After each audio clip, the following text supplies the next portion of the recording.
자, 그럼 이제 지수를 정수로 확장하는 거에 대한 얘기를 본격적으로 해나가는데, 자, 이 지수 자리에 이 정수가 위치한 상황 보게 될 거고, 정수라 그러면 굳이 계열을 나눠보자면, 자, 자연수가 있고, 그 다음에 0이 있고, 그리고 자연수에 마이너스 보호 붙인 음의 정수가 있죠.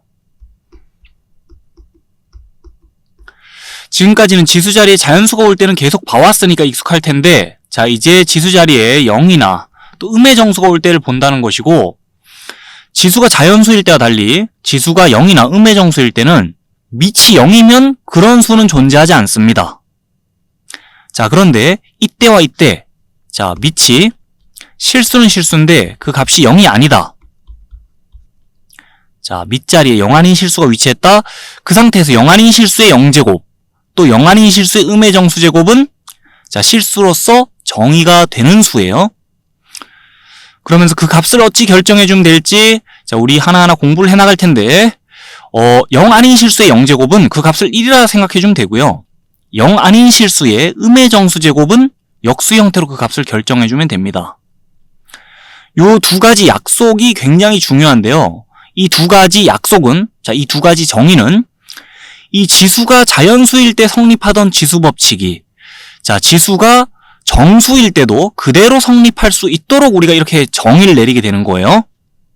이 두 가지 정의에 대해서는 곧이어 배경 설명이 자, 차근차근 이어질 거고, 그 다음에 그와 함께 지금 이 상황에서는 자, 밑이 0이어서 안 되는 이유, 밑과 관련해서 이렇게 제한 조건이 따라붙는 이유도 자, 곧이어 자세히 또 함께 설명을 해 볼 겁니다. 그러면 이 두 가지 정의를 일단은 머릿속에 잘 기억을 해준 채로 앞으로 공부를 해나가야 되는데, 그와 관련된 예시를 좀 볼게요. 지금 밑이 0이 아닙니다. 그 상황에서 지수 자리에 0 올라와 있죠. 자, 그럼 얘네들은 그 값이 1이다라 생각해주면 돼요. 밑이 지금 0 아닌 실수고, 자, 0제곱 돼 있으면 얘네들 실수로서 정의가 되는 수고, 자, 1과 같은 수예요, 전부. 그리고 밑이 지금 0이 아닙니다. 그 상황에서 지수 자리에 음의 정수 올라와 있죠. 자, 그때는 값을 역수 형태로 생각해주면 된다 그랬는데, 구체적으로 얘는 자, 어떤 수인지 생각을 해주자면 2의 세제곱 분의 1과 같이 자, 그 값을 생각해주면 돼요. 2의 세제곱 8이니까 얘는 8분의 1과 같은 수예요.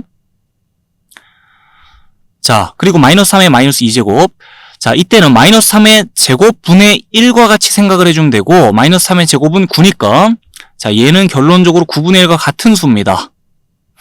이렇게 0 아닌 실수의 음의 정수 제곱, 또 0 아닌 실수의 0제곱은 자, 실수로서 정의가 되는 수고, 이 지수가 자연수일 때와 차이점이 있다면 앞에서 얘기했듯이 자, 밑이 0일 때 차이점이 좀 있어요.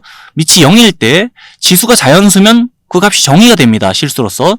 예를 들어 0의 세제곱은 0 3번 곱한 거니까 0이에요. 자, 0의 5제곱도 0이에요. 0 5번 곱하면 0이니까. 그렇게 0의 자연수 제곱은 실수로서 정의가 되죠. 근데 자, 0의 0제곱, 0의 음의 정수 제곱, 이런 수는 정의가 되지 않고 이런 수는 존재하지 않는 수라고 보면 됩니다.